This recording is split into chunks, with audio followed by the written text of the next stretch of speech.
ప్రతి టేబుల్కి ఒక పేపర్ ఇచ్చాం. అందరూ పేపర్ ఒకసారి చూపించండి, పేపర్ చూపించండి.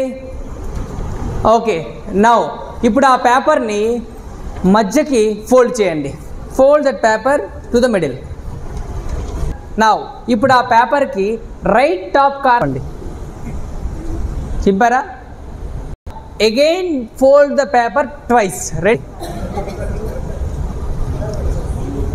చేశారా? చేసిన తర్వాత అలా చూపించండి. చేశారా?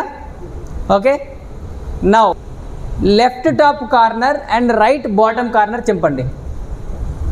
Left top corner and bottom right.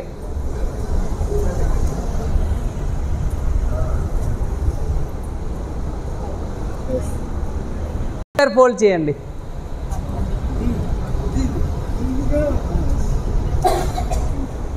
Okay, ఇప్పుడు సెంటర్లో చిన్నగా చింపండి. సెంటర్లో చిన్నగా చింపండి. సెంటర్లో చిన్నగా చింపండి. ఆ పైన టాప్ సెంటర్లో చిన్నగా చింపండి. ఓకే,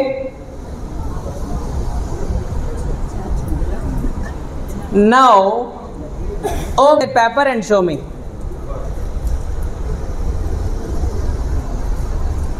ఆ పేపర్స్ పట్టుకొని రండి.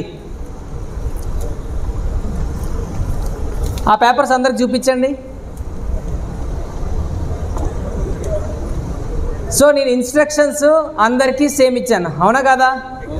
బట్ ఎవరు వాళ్ళ లిసనింగ్ క్యాపబిలిటీ ప్రకారం వాళ్ళు విని వాళ్ళకి అర్థమైనట్టు యాక్టివిటీ చేశారు. సార్ నో ఇప్పుడు రిజల్ట్ అందరికి ఒకలాగే వచ్చిందా? క్లాస్ రూమ్లో కూడా స్టూడెంట్స్ అలానే ఉంటారు, చెప్పిన పాఠం సేమే, అవునా కాదా?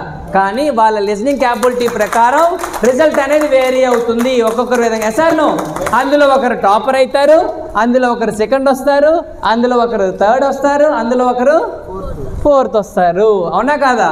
So according to their listening capabilities they will get the result. yes or no? but మనం ఎవరిని కంపేర్ చేయకూడదు. is it clear everyone? yes or no? right, thank you so much.